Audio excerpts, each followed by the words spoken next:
Գյորջյան Կասկադ 60 ամիս փուլային վճարում բազմաթիվ առավելություններ։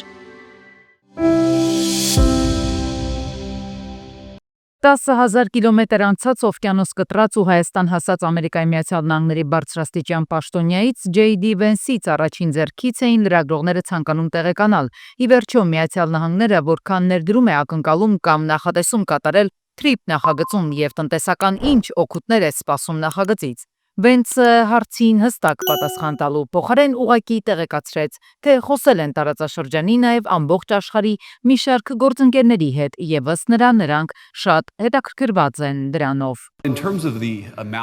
Նրանք կարծում են, որ սա բավականին լավ ներդրումային հնարավորություն է։ Դեռ TRIP նախագիծը նոր էր ուրվագծվում, փաստաթղթերն էլ նոր էին ստորագրվում Վաշինգտոնում, երբ հայ փորձագիտական եւ քաղաքագիտական համայնքը բարձրաձայնում էր նախազգուշացնում ամերիկյան փաթեթավորմամբ TRIP-ը իրականում թուրք-ադրբեջանական տանդեմի համար է ստեղծվում եւ որ թուրքական ադրբեջանական կազմակերպություններն ու ընկերություններն են բնադրվելու այդ նախագծում։ Միացյալ Նահանգները ինքը չի պատրաստվում ներդրումներ կատարել։ Ինքը պատրաստվում է այստեղից շահույթ ստանալ։ Այո, մեծ հավանականությամբ խոսքը թուրք-ադրբեջանական ընկերությունների մասին է, որոնք անուղղակիորեն քողարկված գուցե կանեն այդ ներդրումները, որպեսզի Հայաստանում հանրային աղմուկը շատ չլինի։ Թուրքիան եւ Ադրբեջանն են ավելի շատ շահագրգռված այդ նախագծին իրենցով անել, իրենց վաղեմի երազանք դարձած Զանգեզուրի միջանցքին տեր դառնալ, տարածաշրջանային այլ երկրներին խոշոր խաղացողներին Ռուսաստանին եւ Իրանին, այնպես չէ, որ Միացյալ Նահանգները, Թուրքիան կամ Ադրբեջանը ցանկություն ունեն տեսնել TRIP-ում։ Կարող է լինել երկու վտանգ։ Առաջին, որ Ռուսաստանը եւ Իրանը, որոնք դեմ են այդ ծրագրին առանց իրենց մասնակցության, կարող են պատասխան առաջին հերթին տնտեսական քայլերի դիմել Հայաստանի դեմ, այսինքն պատասխան կոշտ քայլերի կարող են գնալ։ Ընդհանրապես ըստ վերլուծաբանների Միացյալ Նահանգները չի էլ պատրաստվում Հայաստանում ինչ-որ ներդրումներ կատարել։ Միլիարդավոր դոլարների մասին մանիպուլյացիոն հայտարարությունները ըստ քաղաքագետների չեն վերաբերում Հայաստանում Ամերիկայի Միացյալ Նահանգների կողմից ներդրումային ծրագրերին։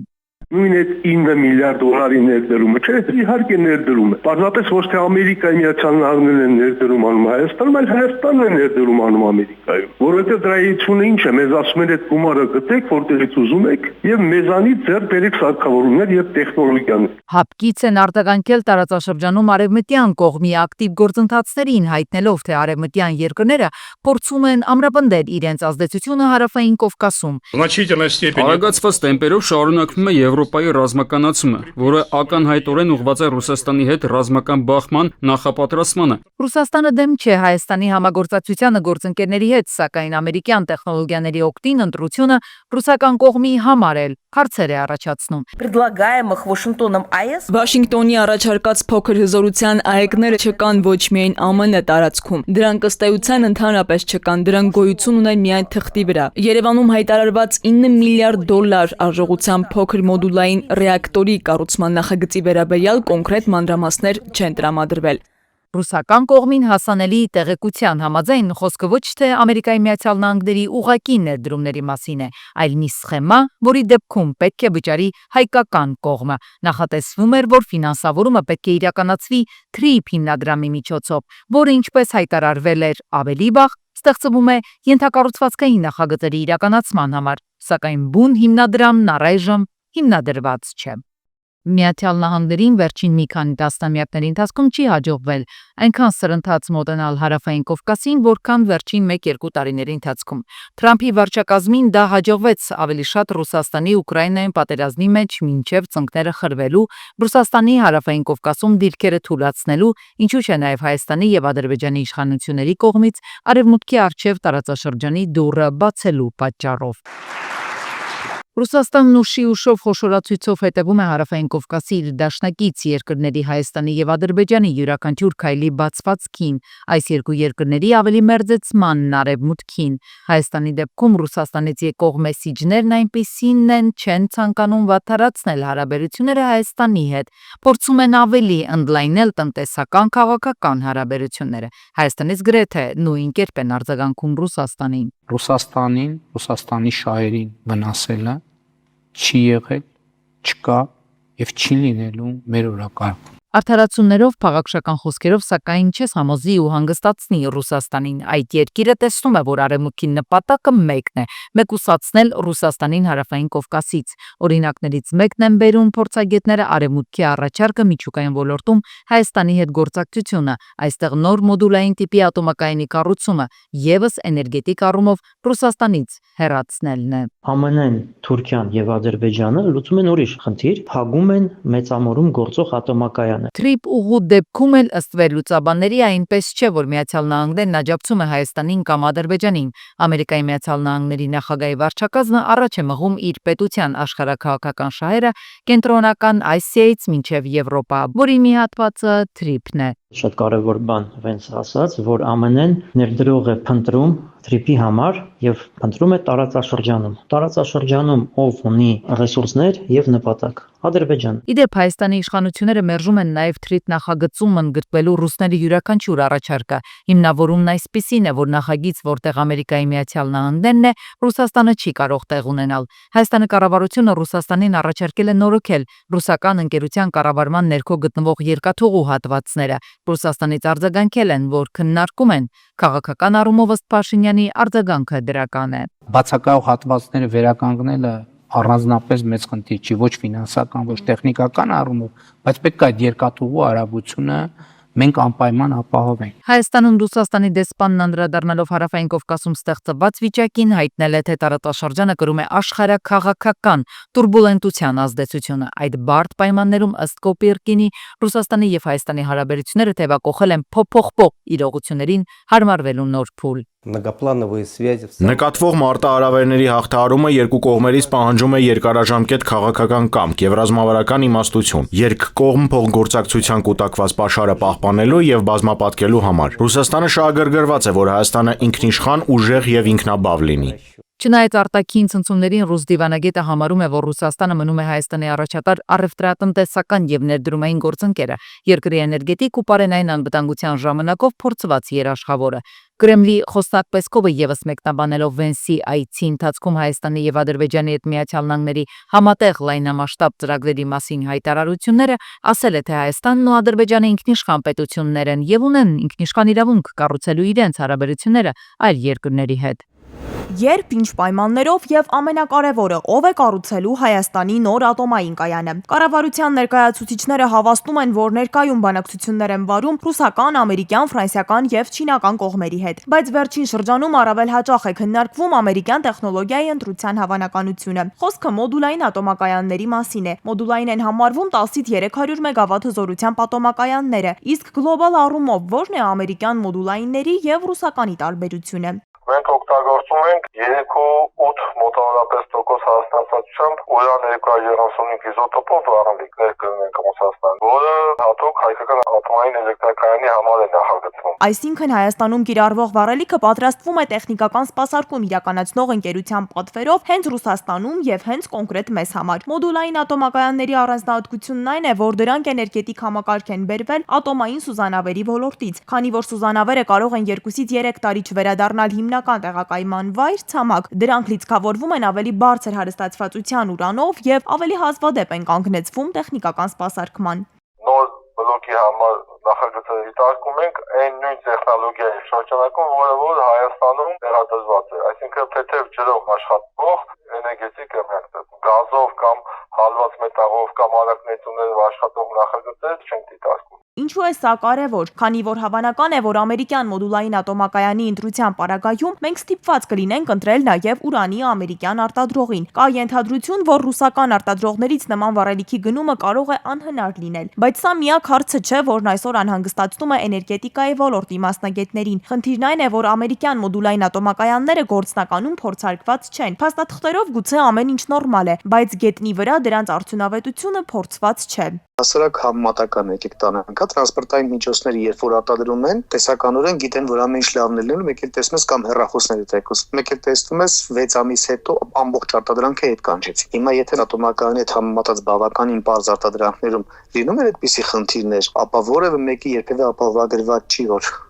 ատոմակայանը այդպես ճշգրիտ ինչպես որ գծագրել են նույնությամբ կարող է աշխատել։ Նույնիսկ եթե վատագույն սցենարով չփորձարկված ատոմակայանը որևէ խնդրի պարագայում ստիպված լինեն որոշակի ժամանակով անջատել էներգետիկ համակարգից, դա մեզ համար կարող է էներգետիկ ճգնաժամ արժանալ։ Հայաստանում սպառվող էլեկտրաէներգիայի 33%-ը հենց ատոմակայանն է ապահովում։ Ի դեպ, մոդուլային ատոմակայանի նախընտրությունը նաև բացատրվում էր նրանով, որ ռուսական այլընտրանքները շատ էլեկտրաէներգիա արտադրելու համար են նախատեսված, իսկ մենք այդ քանակի կարիքը չունենք։ Պետք չի նպատակադրել ավելի քիչ էլեկտրաէներգիա արտադրություն, այլ պետք է նպատակադրել ավել արտադրածը վաճառելու եւ հավելյալ եկամուտ ստանալու։ Հայաստանը ունի Իրանի հետ համաձայնություն գազի եւ էլեկտրաէներգիայի փոխանակման գործարքի, որը որ շատ երկար տարիներ չի գործարկում։ Ի վերջո, ապագա ատոմակայանից է կախված էլեկտրաէներգիայի սակագինը եւ ուրեմն Հայաստանի սպառողի վրա դրա ազդեցությունը եւ տեղական արտադրանքի ինքնարժեքը ու մրցունակությունը ներսում եւ արտաքին շուկաներում։ Ռուսաստանի փոխվարչապետը դեպի Եվրոպա քայլող Հայաստանին առաջարկում է հաշվի առնել, որ այդ միությունն էլ է քայլանում փոխելու իր բնույթը տնտեսականից վերածվելու ռազմաքաղաքականի։ Օվերչուկը շեշտում է Հայաստանը չի կարողանա միաժամանակ երկու ինտեգրացիոն միավորումների կազմում լինել։ Նկատի ունի ընտրությունը հստակ է՝ կամ Երևանը պետք է ընտրի, կամ Հյուսիսի ԱՏՄ, կամ Արևմուտք Եվրոպա։ Հետևաբար ըստ Օվերչուկի ընտրությունը համալիր կլինի հաշվի առնելով հենց Եվրոպական միության փոփոխականությունը։ Հայերը պատրաստ են միանալ ռազմաքաղաքական միությանը, որն այժմ շատ ագրեսիվ է տրամադրված Ռուսաստանի Դաշնության նկատմամբ։ Հնարավոր է հայերը նույնպես ստիպված լինեն իրենց տալ այս հարցը։ Ամեն դեպքում, իհարկե, բազմիցս ասվել է, որ մեկ կամ մյուս ինտեգրացիոն միավորման օգտին ընտրությունը միշտ հայ ժողովրդի ընտրությունն է։ Մեկ կամ մյուս ինտեգրացիոն վերամիավորման օգտին ընտրություն կատարելու խնդիր Հայաստանի իշխանությունների ձևակերպմամբ հիմա նույնիսկ չկա մեր առաջ։ ԵԱՏՄ-ից դուրս գալու միտք էլ անցնող օրերին Մոսկվայում ազգային ժողովի նախագահ արտգործնախարար Լավրովի հետ հանդիպանը ձևակերպեց Հայաստանը չի պատրաստվում որևէ քայլ ձեռնարկել իրենց դեմ։ Ինչ վերաբերում է ԵԱՏՄ-ին, մենք չենք կարծում, որ պետք է այնտեղից դուրս գանք։ Հայաստանը շահագրգռված է Ռուսաստանի հետ կապերով եւ Հայաստանում այլ ընկալում չկա։ Երևանը հիմա շահագրգռված է Ռուսաստանի հետ կապերով, ինչպես ձևակերպեց խորհրդարանի խոսնակը, բայց հիշեցնեմ, օրերս Լավրովի ղեկավարած գերատեսչությունից Բրյուսելի Հայաստանից հակառուսական կուրս պահանջելու վերաբերյալ նշել էին, որ ինչ որ պահի այն անպայման լինելու է, նամակը գալու է, թեպետ ըստ ռուս դիվանագետ Մասլինիկովի Եվրոպայի բոլոր պահանջների բավարարումը նույնիսկ չի երաշխավորում, որ անդամակցության մանդատը անպայման կտան։ Որոշակի փուլում ցանկացած տեխնացու երկրից Բրյուսելը սկսում է լիակատար համերաշխություն պահանջել իր արտաքին քաղաքական գծի հետ, որն այսօր բացահայտ հակառուսական է։ Իսկ փորձագետ վերլուծաբանների գնահատականներն ավելի խիստ են, ոչ թե պարզապես հակառուսական գիծ, այլ քաղաքագիտության պրոֆեսորի ձևակերպմամբ Արևմուտքն այսօր Ռուսաստանին ընկալում է նույնիսկ որպես թշնամական բևեռ։ Մոսկվայի դեմ արտաքին քաղաքական կուրս որդեգրելու պահանջով թուղթը կգա Երևան, մասնագետի խոսքով ոչ միայն մենք, այլև յուրաքանչյուր երկիր հավաքական Արևմուտքին հետաքրքիր է այնքան, որքան ունակ կլինի ընդդեմ Հյուսիսի կանգնել։ Հետևապես նամակ չստանալու տարբերակ չկա, իսկ երբ ընդայնման ոչ մի ծրագիր մոտակա երևի մի 30, 40, 50 տարում Եվրոպական միությունը չունի։ Բայց դա չի նշանակում, թե Եվրամիությունը բաց է թողնելու առիթը իր ազդեցությունը տարածելու այն երկրներում, որոնք որ Հայաստանի նման ձգտում են դեպի Եվրամիություն։ Մեր խորհրդարանը հիշենք նաև, որ ընդունել է Եվրոպական միությանն անդամակցելու գործընթացի մեկնարկի մասին օրենքը, սակայն ըստ փորձագետների Հայաստանի եվրոպական քայլերի հեռանկարը դեռ անորոշ է մնում։ Միևնույն ժամանակ դարձյալ ըստ մասնագետների գնահատականի ակնհայտ է, որ աշխարհաքաղաքական դիմակայության պայմաններում մեր երկրի յուրաքանչյուր քայլ դիտարկում են ավելի լայն ռազմաքաղաքական համատեքստում։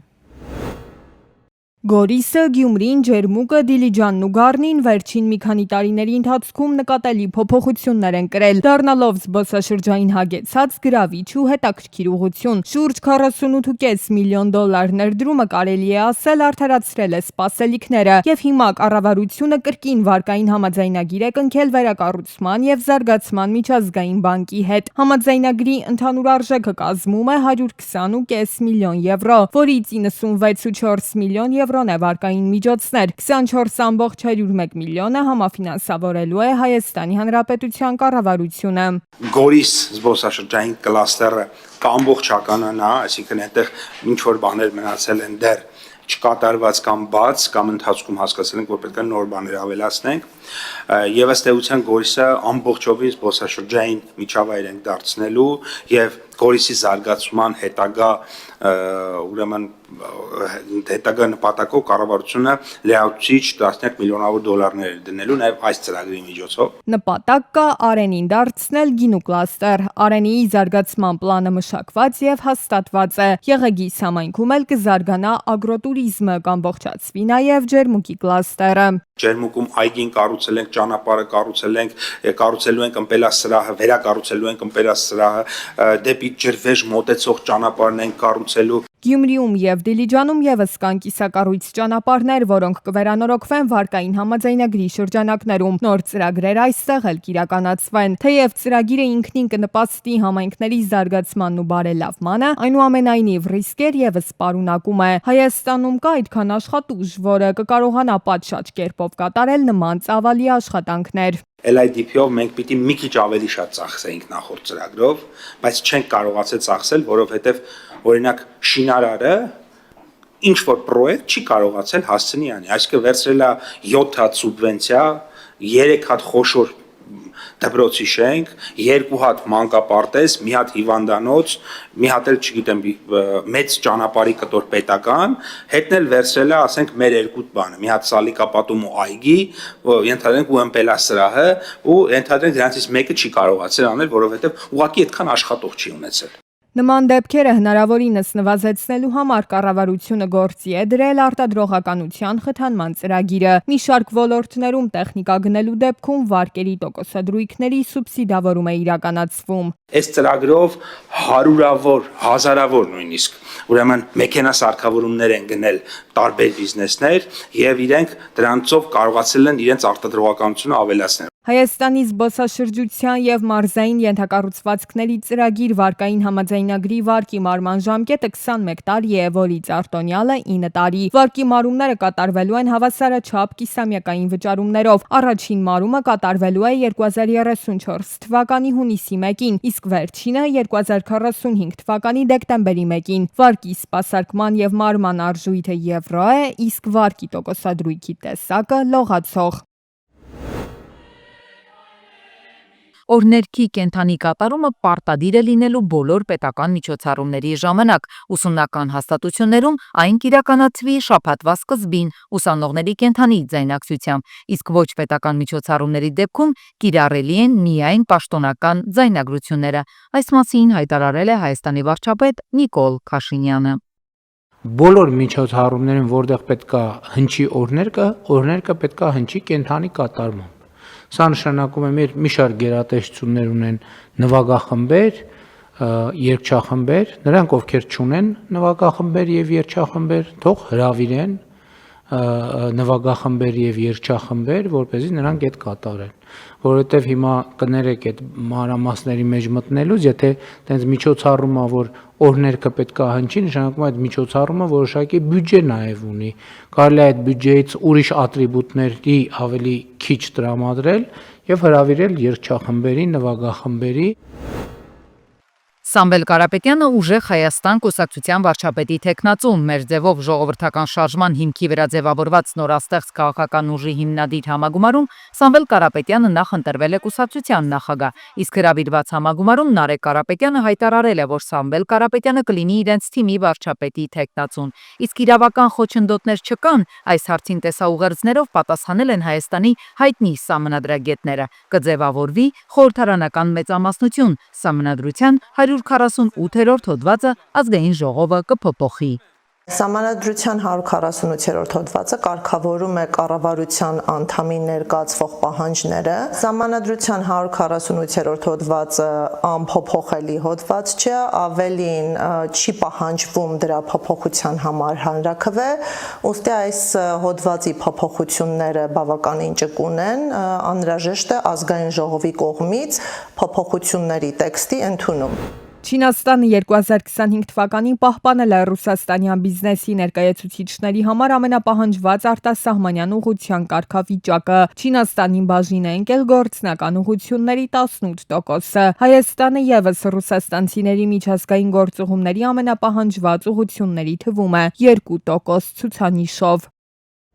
Առողջապահության նախարար Անահիտ Ավանեսյանը այցելել է Էրեբունի բժշկական կենտրոն անձամբ հետևելու ռոբոտային վիրաբուժության հնարավորություններին։ Օնկոուրոլոգ Արման Ծատուրյանը հաջողությամբ կատարել է շագանակագեղձի արմատական հեռացում քաղցկեղի բուժման նպատակով։ Սա Էրեբունի բժշկական կենտրոնում ռոբոտային համակարգով իրականացված արդեն 10-րդ վիրահատությունն է, ցույց տալով տեխնոլոգիայի կայուն եւ արդյունավետ կիրառումը։ Տնօրեն Միքայել Մանուկյանը նախարարին ներկայացրել է ռոբոտային վիրաբուժության բացառիկ հնարավորությունները, մեկ անգամ եւս շեշտելով, որ ռոբոտը չի գործում ինքնուրույն, այն հստակ եւ ճշգրիտ կրկնում է բժշկի ձեռքի նուրբ շարժումները, ապահովելով անվտանգ եւ արդյունավետ ընթացք հիվանդների առողջության համար։ Ես ուրախ եմ, որ մեր բժշկական կենտրոնները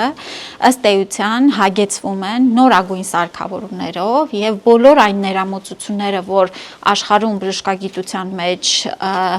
դառնում են պրակտիկայի մի մաս, գալիս են նաեւ Հայաստան։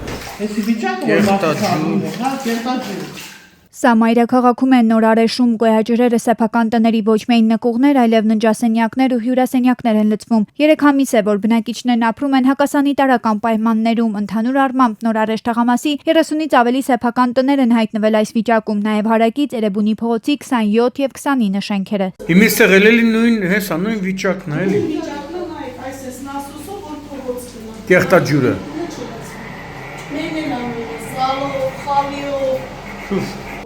Ամբողջ փողոցից գալիս է։ Որ փողոցից նորարեշ։ 30 փողոցից գալիս է։ Լսվում է բանը, անուն ինչա։ Այդ լուգը մեր, լուգից տալիս է այստենց։ Մեշապներով կարտոշկեքը սոխը։ Էսա, միջև այստեղ էսա այս գիծը ջուր է եղել։ Մեր դուխովկա, մեր պիլասոս, էլեկտրական ապրանքներ, սա ստեղ փչա, հեսա հլստը գյոլա տված։ Էդ էլ նասոսով են քաշել։ Էսի նասոսով քաշել եք։ Հələ քաշել եք, այստեղ այսպես լցված է։ Կեղտաջրերը դիտահորերից են դուրս գալիս, փողոցով անցուդարձ անել եւս չի ստացվում, ամբողջությամբ կեղտ է։ Սենց գնում է կեղտաջուրը։ Երա մի անգամ մաքրեցի, այն լուգը մաքրեցի,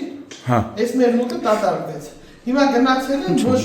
փողով ենք մաքրել դրել, փողը դրել ենք մաքրել դրել։ Հիմա հազանգում ենք չեն գալիս։ Ամբողջ տարածքում եւ այդ մի քանի սեփական տներում տիրում է գարշահոտ վիճակ։